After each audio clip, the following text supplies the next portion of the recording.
প্রিয় দর্শক, হাসিনা মোদীকে একসাথে বিচারের কাঠগড়ায় দাঁড় করানো হবে বলেছেন স্কাই নিউজে ডক্টর মোহাম্মদ ইউনূস। আর ডক্টর মোহাম্মদ ইউনূসের এই কথা শোনার পরে নরেন্দ্র মোদী তার সর্বোচ্চ চেষ্টা চালিয়ে যাচ্ছে কিছুতেই যাতে করে নরেন্দ্র মোদী আর ভারতকে এখানে টেনে না আনতে পারে। আর কোনো উপায় না পেয়ে, আর কোনো রাস্তা না পেয়ে ডক্টর ইউনূস সরকার অবশেষে একটা যুগান্তকারী সিদ্ধান্ত নিয়েছে, এবার বিজয় আসবেই। ডক্টর ইউনূসকে কেউ ব্যর্থ করতে পারবে না। ভারতের একটি গণমাধ্যম দাবি করেছে বাংলাদেশে ঘটে গেছে এক ভয়াবহ সামরিক কূপ এবং এই কূপ সংঘটিত হওয়ার সময় বাংলাদেশের টপ 5 জন জেনারেল মারা গেছে। এই ঘটনা কতটুকু সত্য, কিংবা ভারতের গণমাধ্যম এত বড় খবর কি করে প্রচার করলো, কোন ঘটনার ভিত্তিতে কিংবা এর সত্যতাকে? আসলে না, আমাদের দেশের রাজনীতি না এমনই থাকবে, এমনই থাকবে, এটা বদলাবে না, কোনো রকম পরিবর্তন তো পাচ্ছি না। বড় বড় নেতারা যেভাবে কথা বলে, একটা টক শো দেখলাম, বিএনপির একজন নেত্রী, উনি পুরনো অনেক আগের বিএনপির একজন নেত্রী, উনি সরাসরি বলতেছে যে বিএনপি যদি একটা ধাওয়া দেয় কারো অস্তিত্ব খুঁজে পাওয়া যাবে না। দর্শক, গরম এবং তরতাজা কয়েকটা নিউজ নিয়ে আজকে আপনাদের সম্মুখে হাজির হয়েছি। প্রিয় দর্শক, যেই নিউজের অংশ বিশেষ আপনারা ভিডিও শুরুতে দেখছেন, তো দেখেই তো আন্দাজ করতে পেরেছেন যে আজকের এই ভিডিওটা বা আজকের এই নিউজটা কতটুকু গুরুত্বপূর্ণ হতে চলেছে। প্রিয় দর্শক শ্রোতা, তাই সবাইকে অনুরোধ করব আজকের এই ভিডিওটি আপনারা একটু না টেনে দেখবেন। আমি কথা বলবো না, সরাসরি মূল নিউজে নিয়ে যাব আপনাদেরকে এবং সেই গুরুত্বপূর্ণ কয়েকটা ভিডিওর বিস্তারিত আলোচনা আপনাদের সাথে শেয়ার করব। তাই চলুন তাহলে আর কথা না বাড়াই, সরাসরি মূল নিউজে চলে যাই।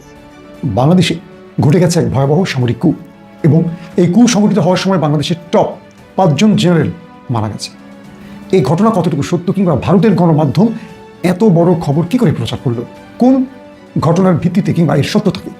2 নম্বর, আওয়ামী লীগের সময় ফ্যাসিস্ট রেজিমের যেসব বড় বড় ব্যবসায়ী ছিলেন, যারা আওয়ামী লীগকে সকল অপরাধের ব্ল্যাঙ্ক চেক দিয়ে দিয়েছিল, সেই ব্যবসায়ীরা এবার দেশে বিদেশে বসে আরেকটি রাজনৈতিক দলের সাথে দর কষাকষি শুরু করেছে।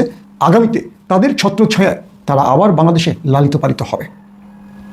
রাজনীতি কোন দিকে যাচ্ছে বাংলাদেশের? তার মানে 24-এ যারা জীবন দিল তাদের জীবনগুলো অকাতরেই চলে গেল, এর কোনো মূল্য থাকবে না। চলুন এই বিষয়ে বিস্তারিত আলোচনা করতে চাই আজকে। প্রিয় দর্শক, 24-এ একটা গণ অভ্যুত্থান বা বিপ্লব হয়েছিল বাংলাদেশে। এটা বোধ করি প্রতিদিন আপনাদের বলে দিতে হবে না, কিন্তু কেন আমাদের প্রতিদিন বলে দিতে হচ্ছে বুঝতে পারছেন? আমরা প্রতিদিনই ভুলে যাচ্ছি এই ঘটনাটি। গত 15 বছর বা 16 বছরে যে দুঃশাসন আমাদের বুকে চেপেছিল, তারা আমাদের মুক্তির বা নিঃশ্বাস নেবার এতটুকু সুযোগ দেয়নি। আর আমরা আল্লাহর কাছে ফরিয়াদ করেছিলাম যে হে আল্লাহ, এই নমরুদ ফেরাউনের হাত থেকে আমাদের বাঁচাও। কিন্তু সেই ফ্যাসিস্ট বিদায় নিলেও আমরা কি নমরুদ ফেরাউনের যুগ থেকে বাঁচতে পেরেছি? এই প্রশ্নটি এখন উঠে আসছে। বিভিন্ন সোর্স বলছে, গণমাধ্যম বলছে, সোশ্যাল মিডিয়া বলছে, বাংলাদেশের এস আলম সহ বসুন্ধরা গ্রুপ বা আরও বড় বড় যে কোম্পানিগুলো রয়েছে, যারা বিগত 15-16 বছরে হাসিনার রেজিমের মূল কর্ণধার ছিল বা অর্থনৈতিক মূল শক্তি ছিল, তারা এখন অন্য একটি দলের সাথে বিভিন্ন জায়গায় আলোচনা শুরু করেছে যে এস আলম বাংলাদেশের ব্যাংক খাতকে ধ্বংস করেছে এবং বাংলাদেশের অর্থনীতিকে এক প্রকার লুট করে সকল অর্থ পাচার করেছে বিদেশে। সেই সব বড় বড় কোম্পানিগুলো এখন বিদেশে বসে অন্যান্য দলের সাথে বৈঠক করছে। অর্থাৎ জনগণের ব্যাংকগুলো লুট করেছিল এস আলমের মতো বড় বড় ব্যবসায়ীরা, এবং সেখান থেকে ধরেন মোটা অঙ্কের টাকা দিয়েছিল সেই সময় ফ্যাসিস্ট রেজিমকে, ধরেন আওয়ামী লীগকে। আওয়ামী লীগকে এই অর্থ দেওয়ার কারণে তারা বেঁচে গেছে, অথবা আওয়ামী লীগ তাদেরকে লুটপাটের লাইসেন্স দিয়ে দিয়েছিল, কারণ ওরা লুটপাট করলে তো অর্ধেক আওয়ামী লীগের ঘরেই যাবে। এরপর আমরা অনেককে বলতে শুনেছি যে এই সরকারের পতন হলে এদের বিচার করা হবে। কারা বলেছে? বাংলাদেশের প্রধান দলগুলো বলেছে না? মনে করে দেখেন বলেছে কিনা, বড় বড় সমাবেশে তারা বলেছিল। কিন্তু এখন কি দেখছি? এস আলম বিদেশে বসে অন্য দলের সাথে বৈঠক করছে। ঘটনা কতটুকু সত্য কি মিথ্যা আমার কাছে স্পষ্ট প্রমাণ না থাকলেও আমরা যে সোর্সের মাধ্যমে জানছি, আলোচনা চলছে বিভিন্নভাবে, এটা কিন্তু সত্য। এখন প্রশ্ন হলো, এস আলমকে কি বৈধতা দিতে যাচ্ছে অন্য একটি দল তারা ক্ষমতায় বসলে? তাহলে এস আলম যে বিশাল অঙ্কের টাকা লুট করেছে, অর্ধেক খাবে এই ঘর, অর্ধেক খাবে ওই ঘর, মাঝখান থেকে জনগণ পাবে কি? জনগণের খাতা শূন্য। অর্থাৎ যাদের ব্যাংক লুট করা হয়েছে, যাদের টাকা চুরি হয়েছে, তারা খালি হাতেই থাকছে। এটা হলো বাংলাদেশের রাজনীতির চরিত্র। যে দলটাই যত বড় কথা বলুক, বাংলাদেশের রাজনৈতিক দল মানে হলো চোরের দল, লুটের দল, সব ধান্দাবাজের দল। আমাদের জনগণকে আসলে জাগতে হবে। 24-এ ছাত্র জনতা প্রমাণ করে দিয়েছে যে আমাদের জাগতে হবে। আমরা 2000-এর অধিক জীবন দিয়েছি, 20,000-এর অধিক বন্ধুত্ব বরণ করেছি। এর অর্থ এই না যে বাংলাদেশে অল্প কিছু লুটেরা রাজনীতিবিদ আমাদের স্বপ্নকে ধ্বংস করে দেবে। যদি পরিসংখ্যানের দিকে তাকান, বাংলাদেশের ভোটার কত? 12,45,00,000 কিছু বেশি। কিন্তু বাংলাদেশে 64 ডিস্ট্রিক্টে বা 8টি বিভাগে নজর রাখেন, রাজনীতি করেন মাত্র কয়েক হাজার ব্যক্তি। কিন্তু এই দেশের জনগণ 18 থেকে 20 কোটি থাকলেও মাত্র কয়েক হাজার রাজনীতিবিদ আমাদের ভাগ্য নিয়ন্ত্রণ করেন। তারা লুটপাট করেন, তারা সুবিধা গ্রহণ করেন, তারা বড় বড় অট্টালিকা গড়েন, বেগম পাড়া বানান, কিংবা সুইস ব্যাংকে টাকার পাহাড় জমান, আর আমরা না খেয়ে মরি। তাহলে দোষটা কাদের? দোষটা আমাদের। আমরা ওইসব লুটেরা রাজনীতিবিদদের পেছনে ছুটি, আমরা ওইসব লুটেরা রাজনীতিবিদদের পেছনে ভাই ভাই স্লোগান তুলি, রোদে বৃষ্টিতে শীতে কষ্ট করি, আমরা পুলিশের গুলির সামনে পড়ি, আমরা জেল জুলুম খাটি, ক্রস ফায়ারে পড়ি, গুম হই, মাঝখান থেকে সুবিধা নেয় ওরা, আমরাই ওদেরকে সুবিধাজনক অবস্থানে পৌঁছে দিই।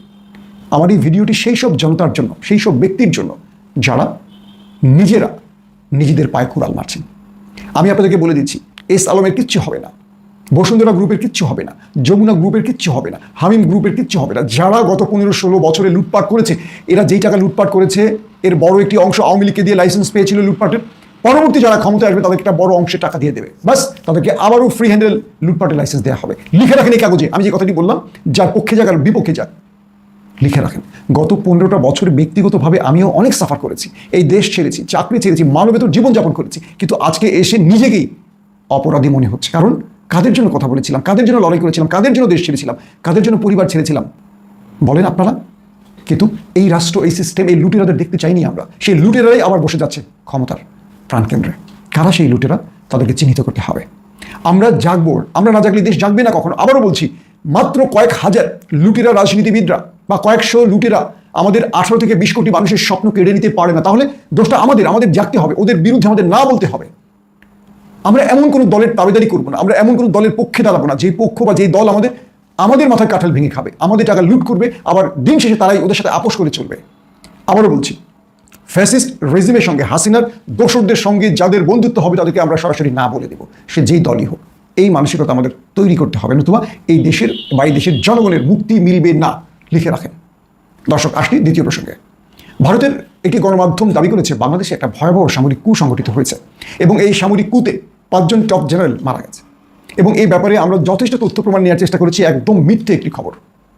এখন প্রশ্ন হলো, ভারতের গণমাধ্যম এত বড় মিথ্যে খবর প্রচার করলো কি করে? দুটো বিষয় খেয়াল করবেন। এক, যে বাংলাদেশে একটি সামরিক কূ সংগঠনের জন্য তারা হয়তোবা পরিকল্পনা করে এরকম মিথ্যে খবর দিয়েছিল। 2, এমনও হতে পারে শিগগিরই বাংলাদেশে একটা সামরিক কূ হতে পারে, তার একটি আভাস পাওয়া গেছে।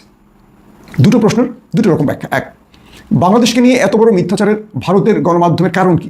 অনেকগুলো কারণ থাকতে পারে। এক, বাংলাদেশে একটি সামরিক কূ হোক, এটি চায় ওপার, এবং সেই জন্য এটি মহড়া তারা চালিয়েছে। অথবা ক্যান্টনমেন্ট থেকে তাদেরকে এমন কোনো তথ্য ভারতীয় এজেন্ট দিয়েছিল, কিন্তু হয়তোবা সে কূটি সংগঠিত হতে গিয়ে ব্যর্থ হয়েছে। অথবা, আমি কিন্তু সবগুলোর অথবা বলছি, অথবা এই রিপোর্টটির মাধ্যমে চেয়েছিল বাংলাদেশে যেন একটা কূ সংগঠিত হয়, অর্থাৎ যারা কূ সংগঠনের জন্য অপেক্ষা ছিল তাদেরকে খবরটি দিয়ে মাঠে নামাবার চেষ্টা করানো হয়েছিল। এটা হতে পারে। তার মানে আমাদের সেনাবাহিনীকে সর্বোচ্চ সতর্ক থাকতে হবে, কারণ ওপার বাংলাদেশে একটা ভয়াবহ ঘটনা ঘটাতে চাইছে। তার মানে একটি পিলখানার পর আরেকটি পিলখানার ঘটনা যে কোনো সময় ঘটতে পারে, এটির আভাস পাওয়া যায়। ধরলাম এর একটিও সত্য না, তাহলে ভারতের গণমাধ্যম এত বড় মিথ্যা খবর প্রচারের পর বাংলাদেশের পররাষ্ট্র দপ্তর কেন ভারতের কাছ থেকে এর জবাব চাইল না?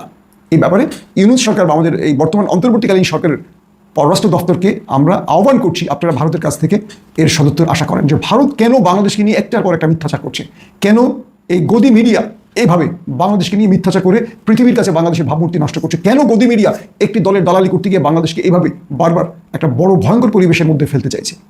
2 নম্বর বিষয়টি, ক্যান্টনমেন্টের ভেতরে এই যে খবরগুলো নিয়ে মিথ্যা খবর প্রচার হচ্ছে, এর কিছু কারণ থাকতে পারে। এক, আওয়ামী রেজিমের বা আওয়ামী দোসর যে সেনাবাহিনী অফিসাররা রয়েছেন তারা হয়তো একটা কূ সংগঠনের পরিকল্পনা করছিল এবং সেই খবরটি অগ্রিম ভারতের গণমাধ্যমের কাছে পৌঁছে গেছে। হতে পারে, আমি বলছি না এটি হয়েছে। তো যেটাই হোক না কেন, আমি মনে করি ক্যান্টনমেন্টের মধ্যে হাসিনা বা ওপারের মদতপুষ্ট আর্মি অফিসাররা এখনও অ্যাক্টিভ আছে এবং তাদের তথ্যের আলোকেই গণমাধ্যমটি হয়তো এই ভুল বা মিথ্যা খবরটি প্রচার করেছে। আমাদের সেনাপ্রধান ওয়াকারুজ্জামানের কাছে আবেদন থাকবে, আপনি সেনাবাহিনীর ভেতরে দ্রুত ক্লিন অপারেশন চালান। প্রিয় দর্শক, হাসিনা মোদিকে একসাথে বিচারের কাঠগড়ায় দাঁড় করানো হবে বলেছেন স্কাই নিউজে ডক্টর মোহাম্মদ ইউনূস। আর ডক্টর মোহাম্মদ ইউনূসের এই কথা শোনার পরে নরেন্দ্র মোদি তার সর্বোচ্চ চেষ্টা চালিয়ে যাচ্ছে কিছুতেই যাতে করে নরেন্দ্র মোদী আর ভারতকে এখানে টেনে না আনতে পারে। এই জন্য বাংলাদেশে এখন উত্তপ্ততা সৃষ্টি করছে বিভিন্ন শিশুকে দর্শিতা করা, বিভিন্ন ধরনের যে অপকর্মগুলো বাংলাদেশে হচ্ছে, সেটা হলো নরেন্দ্র মোদী এবং বিজেপি ভারত থেকে এগুলা করাচ্ছে।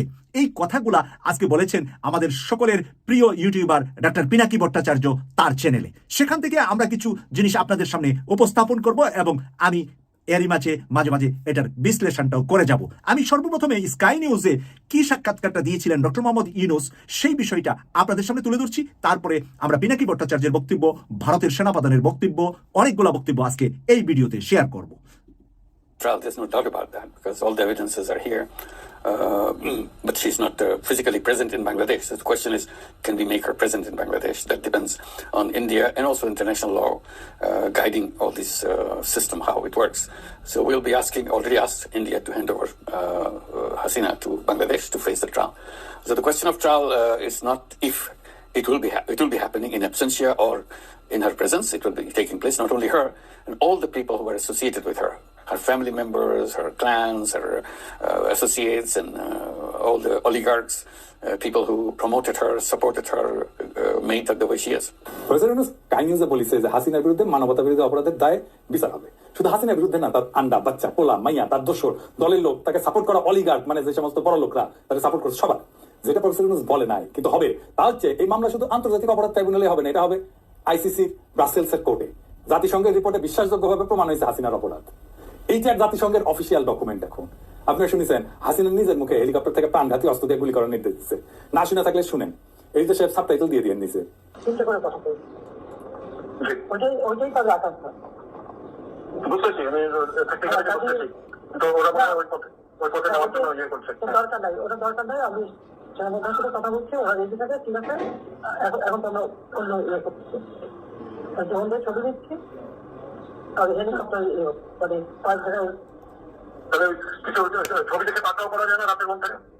সবগুলোকে অ্যারেস্ট করতে বলছি রাত্রে।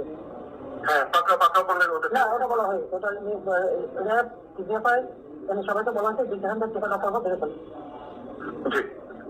ওটা বলা হয়। আর যেখানে গ্যাদারিং দেখবে সেখানে ওই উপর থেকে করা হচ্ছে, অলরেডি শুরু হচ্ছে কয়েকটা জায়গায় হয়ে গেছে। মোহাম্মদপুর মধ্যে থানা থেকে মনে হয় যাচ্ছে একটা থানার দিকে। হ্যাঁ, তবে পাঠায় দিক রাত্রে আপনার নির্দেশনা লাগবে। আমার নির্দেশনা দেওয়া আছে, ওপেন নির্দেশনা দিয়ে দিতে। এখন লেখা নেবেন ব্যবহার করবে, যেখানে পারে সেটা গুলি করবে, ওটা বলা আছে। আমি এতদিন বাধা দিয়ে রাখছিলাম, ওই যে স্টুডেন্টরা ছিল ওদের একটু কথা চিন্তা করে, তারপর তো আর সে কি বলে। প্রিয় দর্শক, আপনারা এতক্ষণ শুনলেন যে ডক্টর মোহাম্মদ ইউনূস স্কাই নিউজে কি বলেছেন, যে ভারত থেকে তাকে ধরে এনে বিচার করার কথা। তারপরে পিনাকি ভট্টাচার্য আবার এটা বিশ্লেষণ করলেন যে শুধুমাত্র বাংলাদেশের আন্তর্জাতিক অপরাধ ট্রাইব্যুনালে নয়, এটা ব্রাসেলসে আন্তর্জাতিক যে অপরাধ ট্রাইব্যুনাল আছে সেই ট্রাইব্যুনালেও নরেন্দ্র মোদী এবং হাসিনা যৌথভাবে যে বাংলাদেশে খুনগুলা করেছে, গুমগুলা করেছে, মানুষকে কিভাবে হত্যা করেছে, সেই বিষয়গুলো জাতিসংঘের রিপোর্টের মাধ্যমে ব্রাসেলসে এটা অনুষ্ঠিত হবে। তাহলে আমরা এই মুহূর্তে কি আমরা এই ভরসাটা, এই বিশ্বাসটা করতে পারি কিনা ডক্টর মোহাম্মদ ইউনূসের উপরে, যে ডক্টর মোহাম্মদ ইউনূস এই বিচার শেষ না করে উনি রাষ্ট্রীয় ক্ষমতা ছাড়বেন না, এবং উনার পিছনে বিহাইন্ডে জাতিসংঘ সহ বিশ্বের বড় বড় শক্তিশালী মানুষগুলা কিন্তু ডক্টর মোহাম্মদ ইউনূসের পিছনে আছেন। ইউরোপিয়ান ইউনিয়নের প্রত্যেকটা দেশ আছেন, পাশের সবচেয়ে বড় একটি শক্তিশালী দেশ চায়না আছেন, যেখানে চায়না চায় যে এই উসিলা বা এই সুযোগে আমার শত্রু তোমার শত্রু একই শত্রু যখন হয়ে যা, তখন মানুষ মিলে যা। ডক্টর মোহাম্মদ ইউনূসের সাথে চায়না মিলে যাওয়ার পিছনে কারণটা হলো ভারতকে এবং নরেন্দ্র মোদীকে ফাঁসানোর জন্য উপযুক্ত সুযোগ হলো বাংলাদেশে প্লেন থেকে, মানে আকাশ থেকে হেলিকপ্টারে গুলি করার কথা শেখ হাসিনার অডিওটা আপনারা শুনলেন সর্বশেষ। মানে শেখ হাসিনা যে অর্ডার দিয়েছে সেটাও জাতিসংঘের কাছে অর্ডারটা, রেকর্ডটা চলে গিয়েছে, এবং সেই রেকর্ড অনুপাতে শেখ হাসিনাকে এখন সাধারণ মানুষকে খুন করার জন্য যেই যে বাহিনীগুলাকে সে অর্ডার দিয়েছে, যেই যে বাহিনীগুলা কাজ করেছে, সেই বাহিনীগুলার ভিতরে যারা এই কাজে জড়িত হয়েছে তাদেরকেও এই আইনে জাতিসংঘ নিয়ে আসছেন। তাই নরেন্দ্র মোদী এবং সেই অপরাধী এবং শেখ হাসিনা সবাই যৌথভাবে চেষ্টা করবে যে এখান থেকে বাঁচার জন্য। আমরা পিনাকি ভট্টাচার্যের কাছে আরেকটু যাচ্ছি, তারপরে আমার বিশ্লেষণ দিয়ে এই ভিডিওটা আমি শেষ করব। ছোট ছোট শিশুরা গুলিবদ্ধ, এই গুলিগুলি কিভাবে লাগলো? তারপরে মিথ্যাচার, দোতলা বাড়ির মধ্যে জানলার কাছে ছেলেটা তার গুলি লেগেছে, বলে হেলিকপ্টার থেকে গুলি লেগেছে। আপনারা বলেন হেলিকপ্টারের গুলি ঘরের মধ্যে ঢুকবে কিভাবে? দেখেন হেলিকপ্টার থেকে গুলি ঘরে ঢুকে কিভাবে কিরকম নাটক করে দেখেছেন? এই জাউলামাগি, বিশ্ব জাউলামাগি। র্যাব বলেছিল না যে তারা গুলি ছোড়েনি, হেলিকপ্টার থেকে দেখেছেন না? হাসিনার সাথে বিচারে না আসবে মোদি, মোদি আর হাসিনার বিচার হবে একই সাথে, একই দড়িতে। হাসিনার শাসনকে কোনোভাবে ইন্ডিয়া থেকে আলাদা করা যাবে না। হাসিনাকে ক্ষমতায় রাখছে ইন্ডিয়া, তাকে বাঁচায় রাখছে ইন্ডিয়া। হাসিনাকে বাঁচানোর জন্য সে গুম খুনে অংশ নিছে, ইন্ডিয়া গুম খুনে অংশ নিছে, সে বাহিনী পাঠাইছে, তারা হিন্দি ভাষায় কথা বলছে। এই জুলাই আগস্ট বিপ্লবের সময় রাস্তায় তারা গুলি চালাইছে। এই বিচার প্রফেসর ইউনূস করবে। প্রফেসর ইউনূসের এই ঘোষণা একটা গেম চেঞ্জার। ইন্ডিয়া বাটে পড়লে না সারা দুনিয়া এর অ্যাডভান্টেজ নেবে। আসেন দেখি কারা কারা এর অ্যাডভান্টেজ নেবে, কেন নিবে এটা একটু দেখে নিই। মোদি বা ইন্ডিয়া যদি কোনো সংকটে পড়ে, তাহলে কিছু আন্তর্জাতিক শক্তি এই সুযোগকে তাদের কৌশলগত এবং ভূ রাজনৈতিক স্বার্থে কাজে লাগাতে চাইবে। কয়েকটা প্রধান শক্তির কথা বলে, যেমন চীন। ভারত চীনের মধ্যে সীমান্ত বিরোধ আছে, তারপরে বেল্ট রোড ইনিশিয়েটিভ নিয়ে মত পার্থক্য আছে। ভারত আর যুক্তরাষ্ট্রের ঘনিষ্ঠ সম্পর্কের কারণে চীন ভারতের স্থিতিশীলতা দুর্বল করতে চাইবে। ভারত যদি দুর্বল হয়, তাহলে চীনের জন্য দক্ষিণ এশিয়া প্রভাব বিস্তারের সুযোগ তৈরি করবে এবং ভারতের বিরুদ্ধে সামরিক এবং অর্থনৈতিক পদক্ষেপ নেওয়ার ক্ষেত্রে সুবিধা দেবে। পাকিস্তান কেন নেবে সেটা ব্যাখ্যা না করি, সুবিধা কিভাবে? মোদির দুর্বলতা পাকিস্তানকে কাশ্মীর ইস্যুতে আন্তর্জাতিকভাবে বেশি সমর্থন পেতে সাহায্য করবে। আমেরিকা, যদিও আমেরিকার সাথে মোদির ভালো সম্পর্ক আছে, কিন্তু দেখতেছেন তো সম্পর্কটা একটা ভাবে ভালো তা কিন্তু না। এটা একটা টানাপড়েনের সম্পর্ক, মানে সমস্ত রাষ্ট্রই আরেকটা রাষ্ট্রের কাছ থেকে সুবিধা নিতে চাইবে। ইন্ডিয়া যদি অসুবিধায় পড়ে, তাহলে আরেকজন সুবিধা নিতে চাইবে। তার সাথে রাশিয়ার সাথে ঘনিষ্ঠ সম্পর্ক আছে, এটা তো যুক্তরাষ্ট্রের জন্য উদ্বেগের। ইন্ডিয়া রাশিয়া থেকে অস্ত্র কেনে, ইন্ডিয়া চীনের বিরুদ্ধে কৌশলগত অংশীদারিত্ব যাইতে চায় না আমেরিকার সাথে। আমেরিকা তো এখন এইটা করার চেষ্টা করবে। রাশিয়ার সাথেও কিন্তু ভারতের যতই ভালো সম্পর্ক থাকুক, বাণিজ্য নিয়ে কিছু চ্যালেঞ্জ আছে। রাশিয়া চাইবে যে মোদির চাইতে বন্ধুত্বপূর্ণ সরকার যেন একটা ইন্ডিয়াতে আসে, যেটা রাশিয়ার সাথে বেশি বন্ধুত্বপূর্ণ। ইউরোপিয়ান ইউনিয়নের সাথে তাদের সমস্যা আছে, নাগরিকত্ব সংশোধনী আইন নিয়ে সমস্যা আছে, কাশ্মীরের সাংবিধানিক পরিবর্তন নিয়ে ইউরোপিয়ান ইউনিয়নের সাথে ইন্ডিয়ার ভালো ধরনের সমস্যা আছে। মানবাধিকার ইস্যুতে ইউরোপিয়ান ইউনিয়নের সাথে ভারতের সম্পর্ক মাঝে মাঝে জটিল হয়েছে। প্রিয় দর্শক, আপনারা পিনাকি ভট্টাচার্যের কাছ থেকে আরো বিশ্লেষণটা আপনারা শুনলেন যে রাশিয়ার সাথে ভারতের যতই ভালো সম্পর্ক হোক, কিন্তু ব্যবসা বাণিজ্য এবং বিভিন্ন কিছুর কারণে রাশিয়াও এখানে নরেন্দ্র মোদীর চাইতে আরেকটা সরকার আসলে রাশিয়ার জন্য সুবিধা হবে, সেই চিন্তা এখন রাশিয়াও করছে। আমেরিকার সাথে ভারতের এত ভালো সম্পর্ক থাকার পরেও আমেরিকা থেকে এইভাবে হাত পা বেঁধে শিকল বেঁধে তাদের নাগরিকদেরকে ভারতে পাঠিয়ে দেওয়ার অর্থ হলো এইটা বুঝিয়ে দিলেন ডোনাল্ড ট্রাম্প যে তোমার সাথে আমার সম্পর্ক থাকতে পারে, কিন্তু আমার রাজ্যের, আমার দেশের উন্নয়নের ব্যাপারে, আমার দেশের ব্যবসা বাণিজ্যের ব্যাপারে শুল্ক যেভাবে বাড়িয়ে দিয়েছে, ভারতকে এখন বিশাল বিপদে ফেলে দিয়েছে ডোনাল্ড ট্রাম্প।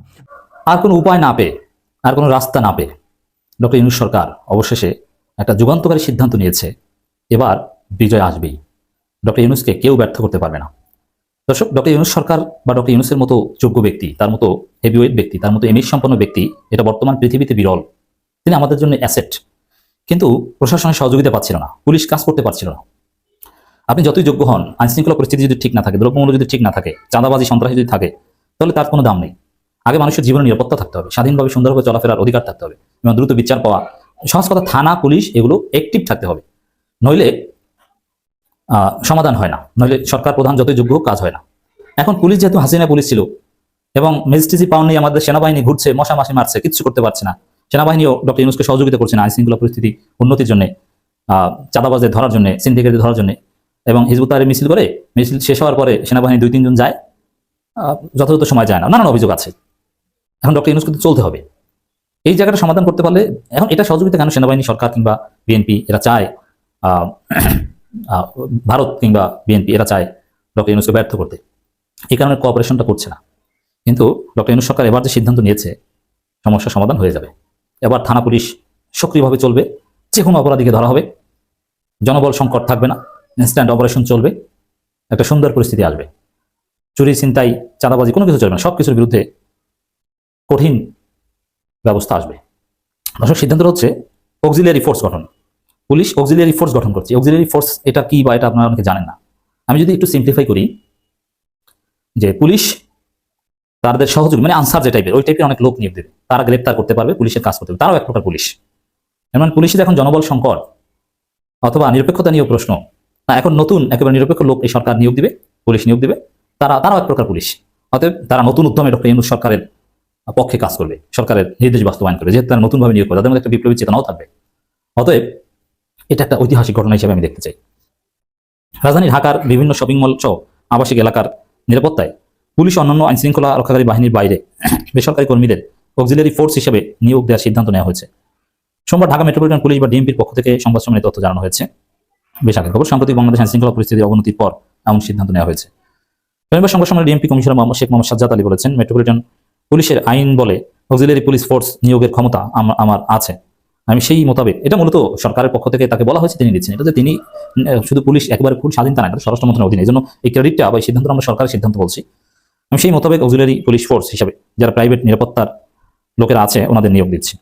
পুলিশ জানিয়েছে যাদেরকে এই অক্সিলারি ফোর্স হিসাবে নিয়োগ দেওয়া হবে তাদের হাতে চিহ্নিতকারী একটি ব্যান্ড থাকবে, যা বোঝা যাবে যে তারা অক্সিলারি ফোর্স। একই সাথে এই সহায়ক পুলিশের সাথে থাকবে নিয়মিত পুলিশ বাহিনীর মতো ক্ষমতা। ডিএমপির মিডিয়া বিভাগের ডিসি তালিবুর রহমান বিবিসি বাংলাকে বলেন, অক্সিলারি ফোর্স নিয়োগ দেওয়ার বিষয়টি প্রক্রিয়াধীন, নিয়োগ পাওয়ার পর তা পুলিশের সাথে থেকেই কাজ করে, খুব দ্রুত এটা সিদ্ধান্ত আসবে, এটা সরকারের পক্ষ থেকে এটা বলা হয়েছে, প্রসেসগুলো খুব দ্রুত সম্পন্ন করতে।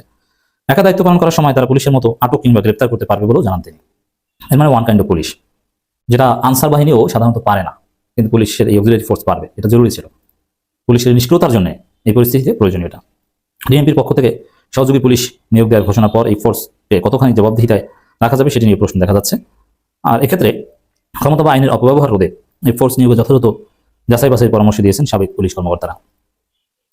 বাংলাদেশ পুলিশের সাবেক মহাপরিদর্শক মোহাম্মদ নুরুল হুদা বলেন, এটা অন্তর্বর্তীকালীন সরকার, তারা নিরপেক্ষ লোক নেবে বলে আশা করি। মানে বিপ্লবী চেতনা ডক্টর ইউনূস সরকারকে হেল্প করবে এমন লোকই এখানে নেওয়া দরকার, পলিটিক্যালি কোনো বায়াস লোক না নেয়। হ্যাঁ, আমরা এটাই চাই যে বিএনপির লোকজন চাঁদাবাজি করলে ছাড় দিবে, বিএনপির রেকমেন্ডেশন লোক নেওয়া হবে না, এটা না, নিরপেক্ষ লোক নেবে।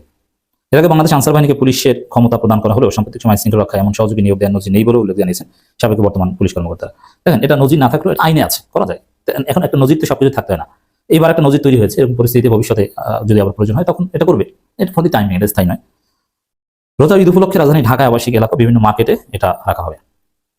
মেট্রোপলিটন পুলিশ অর্ডিন্যান্স 1976 ধারা মোতাবেক ডিএমপি কমিশন যদি মনে করেন, ডিএমপি কমিশনার মনে করলে পারবেন, কিন্তু এটা আসলে সরকারের পক্ষ থেকে এটা বলে দেওয়া হয়েছে। এটা উন্নত দেশে এই ধরনের ঘটনা আছে, প্রয়োজনে এটা করা হয়।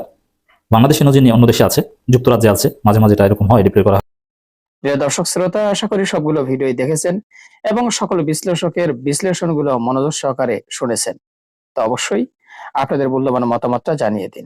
আর হ্যাঁ, পারলে ভিডিওটি শেয়ার করে সবারই দেখার সুযোগ করে দিন। আর আমাদের এই চ্যানেল নাসির ইসলামিক মিডিয়া সেন্টারে আপনারা যদি নতুন হন, প্রতিনিয়ত এই ধরনের সকল প্রকার নিত্য নতুন আপডেট খবরগুলো পেতে আমাদের এই চ্যানেলটি সাবস্ক্রাইব করে আমাদের সাথে থাকুন।